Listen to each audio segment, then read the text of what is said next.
You're staring at the message, again thumb hovering, heart slightly tight. You've already typed 3 different replies, deleted all of them, rewrote the last one twice. You tell yourself you just need the right words, the right tone, the right timing, because if you say the wrong thing, you might lose them. So you stay. You explain more. You justify more. You soften more. And somehow, you still feel misunderstood.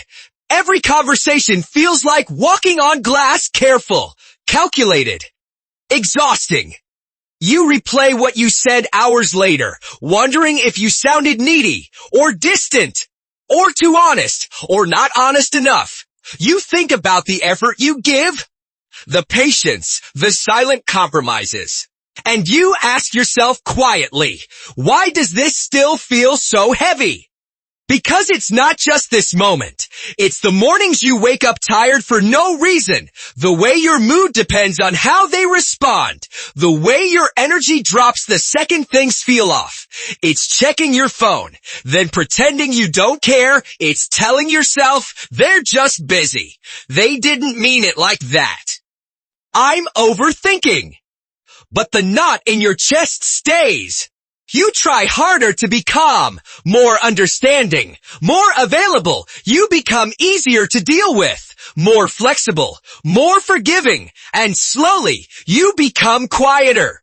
No, peaceful quiet, heavy quiet, the kind where you stop saying what bothers you, the kind where you swallow reactions, the kind where you tell yourself, it's not worth the drama. So you keep showing up, keep adjusting, keep giving chances, waiting for things to feel right again, but they don't. No, really, you notice the pattern, but you don't want to admit it, because admitting it means accepting that your effort isn't changing anything, and that thought hurts more than the situation itself. So you delay, you distract yourself, you stay busy. You tell yourself tomorrow will be clearer. Tomorrow you'll know what to do. Tomorrow you'll finally decide. But tomorrow becomes next week. Next week becomes another month. And you're still here, still explaining, still hoping they'll understand without you having to repeat yourself again. You're not weak. You're not dramatic. You're not too emotional. You're just tired of fighting silently. Tired of negotiating your own peace. Tired of shrinking your reactions to avoid conflict. Tired of carrying conversations that should feel effortless. And the worst part, you started convincing yourself this is normal, that this constant mental noise, this quiet emotional tension is just what relationships, friendships, and situations are supposed to feel like. So you stay. No, because you're happy. But because leaving feels harder than enduring, and this is where the real trap lives. No, in pain, but in comfort mixed with pain. Just enough good moments to make you question your doubts. Just enough familiarity to make leaving feel extreme. Just enough history to make you hesitate. So you tolerate, you delay, you tell yourself, it's not that bad. They didn't mean it. I'll just give it a little more time. And slowly, time starts taking pieces of you with it.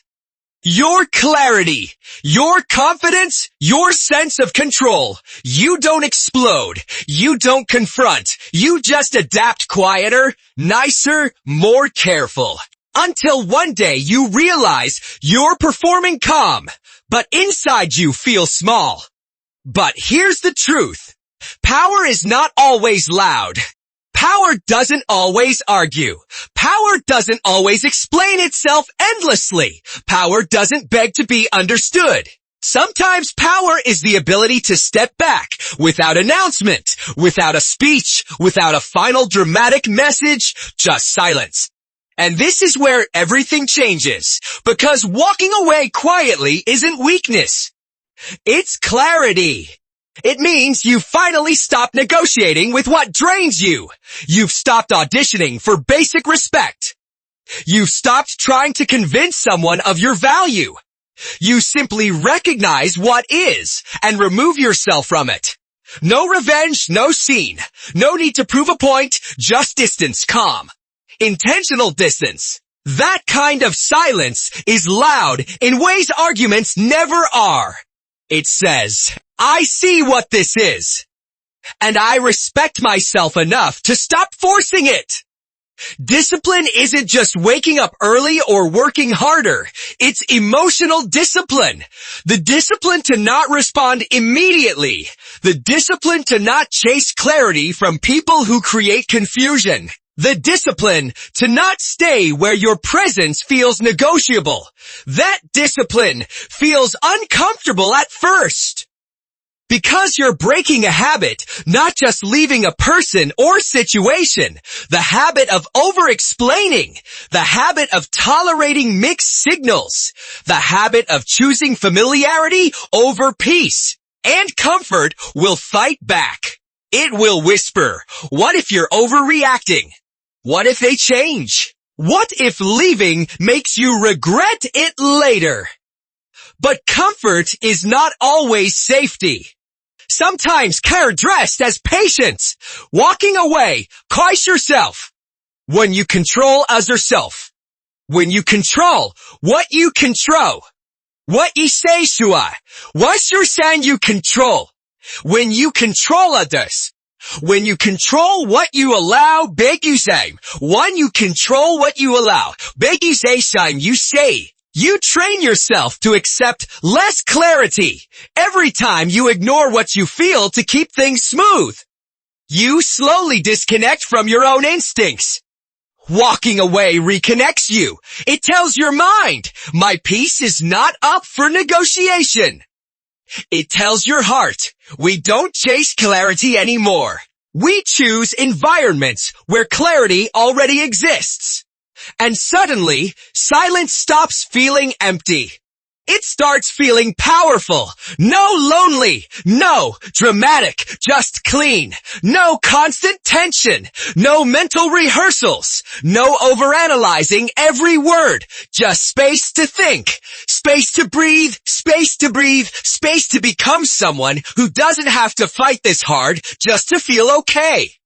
That space is where self-respect grows. I don't need closure from someone who keeps opening the same wound. Discipline is realizing that leaving quietly is not losing. It's choosing yourself without needing applause. You don't announce it. You don't threaten it. You don't dramatize it. You don't dramatize it. You just stop showing up the same way. And the world doesn't end. Life doesn't collapse. You just feel lighter. No, because everything is perfect, but because you're no longer betraying your own awareness. That's the real freedom. The freedom of not forcing conversations. The freedom of not begging for emotional consistency. The freedom of knowing you can leave environments that feel heavy without needing permission. But here's the uncomfortable part. Walking away quietly means you won't always get the last word. You won't always be understood. You won't always be seen as the good one in the story. And you have to be okay with that. Because discipline is choosing inner peace over outer validation. It's accepting that not every chapter needs a dramatic ending. Some just need a quiet closing. No announcement, no final explanation. No long paragraph proving why you deserve better, just distance that speaks for itself. And once you taste that kind of control, you realize something deeper. You were never stuck. You were just delaying the moment you chose yourself. So now the question isn't whether you can handle walking away quietly. The real question is, how much longer are you willing to stay loud inside, just to keep things quiet on the outside?